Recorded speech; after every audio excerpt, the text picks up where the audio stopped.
Olá, eu sou o Andy e sejam bem-vindos a mais um vídeo. Você já sentiu algum arrepio na espinha ao ouvir um uivo no meio da noite?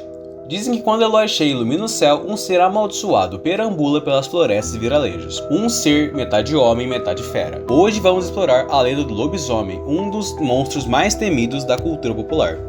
A lenda do lobisomem. A lenda do lobisomem ela é conhecida praticamente no mundo inteiro. Ela define como um ser parte homem, parte lobo, que foi amaldiçoado com a licantropia. A licantropia ela é o ato de transformar-se em lobo. Aquele que é amaldiçoado transforma-se em lobisomens na noite de lua cheia. Algumas variações da lenda falam que a licantropia foi resultado de um homem que fez um pacto com o diabo. Uma vez transformado em lobisomem, a pessoa parte freneticamente à procura de vítimas para matá-las. A cultura popular moderna alastrou a ideia de que o lobisomem é vulnerável somente à bala de prata, ou objetos cortantes feitos também da prata. Assim, a única forma de matá-los seria por meio de objetos feitos desse metal. A cultura popular moderna também espalhou que a maldição do lobisomem pode ser transmitida hereditariamente, isso é, de pai para filho, e que aqueles que são mordidos por ele e acabam sobrevivendo transformam-se também em lobisomens pouco tempo depois. De onde surgiu o lobisomem? A lenda do lobisomem surgiu na Europa, e os relatos mais antigos existentes sobre esse ser levaram os estudiosos a concluírem que sua origem está na Grécia Antiga. Existem diversas versões na tradição grega, mas um dos relatos que fala que um rei chamado Licão, que reinou em uma região chamada Arcádia e foi punido por Zeus após tentar matá-lo. Isso aconteceu porque Licão era conhecido por realizar o sacrifício de humanos viajantes que visitavam seus domínios. Zeus então disfarçou-se de viajante, dirigiu-se a Arcádia e foi recebido por Licão em um jantar. Esse planejava matá-lo em seguida.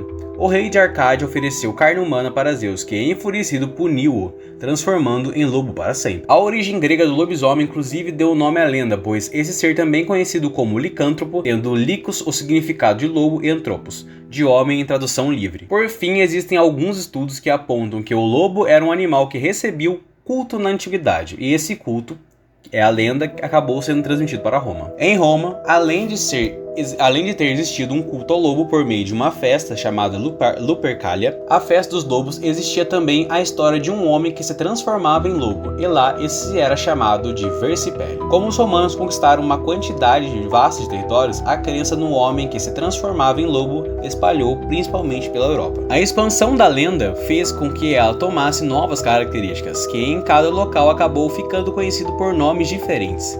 Em locais cristianizados, esse ser tornou-se um pecador amaldiçoado, que tinha na maldição do lobisomem uma espécie de penitência até ser perdoado por seus pecados. Se na Grécia ficou conhecido como licântropo, em Roma como Versipélio. Em outros locais da Europa recebeu os seguintes nomes, como loup-garou na França, werewolf entre os saxões, oburotem para os russos, lobisomem na península e lobisomem na Península Ibérica, e também outras variações. Até mesmo na África e na Ásia, a lenda do lobisomem ficou conhecida, embora possua características diferentes desses continentes.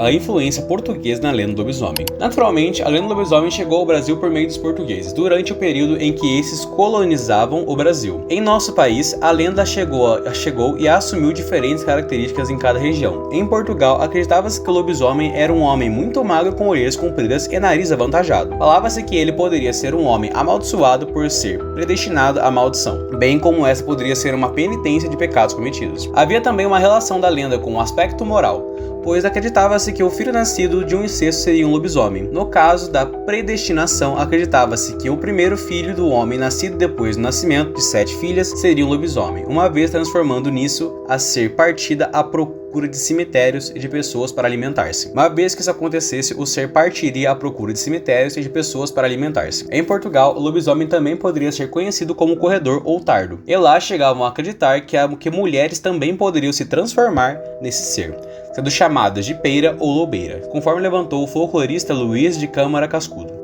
Lobisomem no Brasil. A licantropia na lenda pode ser resultado de uma maldição e de um pacto com o diabo, de incesto ou mesmo da predestinação. Aqui no Brasil, como mencionamos, a lenda do lobisomem chegou por meio dos portugueses e alguns estudos realizados concluíram que não existia uma lenda desse tipo. Entre os povos indígenas, o mais próximo disso eram lendas que acreditavam que os homens ou mulheres poderiam transformar-se em algum animal da floresta. Essa lenda no folclore brasileiro acabou adquirindo elementos presentes na sua versão portuguesa. Assim, era comum acreditar que o lobisomem era o homem nascido depois que a mãe tivesse 7 filhas. Embora versões da lenda falem que se nasce de 7 filhos homens, o 8º filho também seria um lobisomem, No norte do Brasil, o lobisomem era um homem que tinha a saúde debilitada e que aquele que fosse anêmico acabaria transformando-se nele. Uma vez transformado, alimentava-se de sangue e de outros humanos para compensar a pobre dieta comum um deles. A transformação acontecia nas noites de quinta-feira para sexta-feira. Já na parte do sul, por sua vez, o fato que transformava um homem em lobisomem era o incesto. No Brasil, não houve registro no folclore da crença da transformação de mulheres em lobisomens. Em nosso folclore, somente os homens transformaram-se em lobisomem, ou tornaram-se no caso.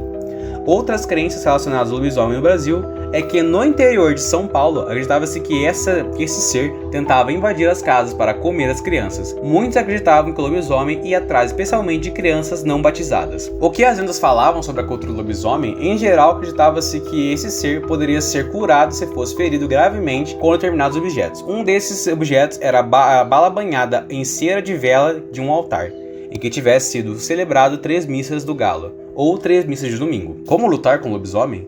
O lobisomem ele é um ser muito poderoso que possui uma força física sobre-humana, além de longas garras. Lutar contra ele é, portanto, algo muito perigoso dentre das lendas. E aqueles que fazem sabem que, se forem feridos, terão a maldição transferida para si. A ferramenta mais conhecida para combater um lobisomem é a bala de prata. Uma das lendas do lobisomem afirma que ser possível matá-lo com uma bala de prata na altura do coração. Outra versão, influenciada pela tradição cristã, fala que a bala tem que estar coberta por uma vela do altar, utilizada na celebração de 3 missas de galo. Outras versões dizem que é necessário apenas um ferimento para conter o lobisomem e fazê-lo retornar à sua forma humana. O mito do lobisomem se popularizou ainda mais através do cinema e da literatura, de filmes como Lobisomem 1941 e franquias como Os Anjos da Noite e Crepúsculo ajudaram a moldar a imagem moderna dessa criatura. Mas será que os lobisomens são apenas histórias de terror ou há algo a mais por trás dessa lenda? Seja mito ou verdade oculta, o lobisomem continua fascinando e assustando gerações. E você, já ouviu alguma história real de lobisomem? Conte nos comentários. Se gostou, deixe seu like e se inscreva no canal. Para mais lendas urbanas, até a próxima.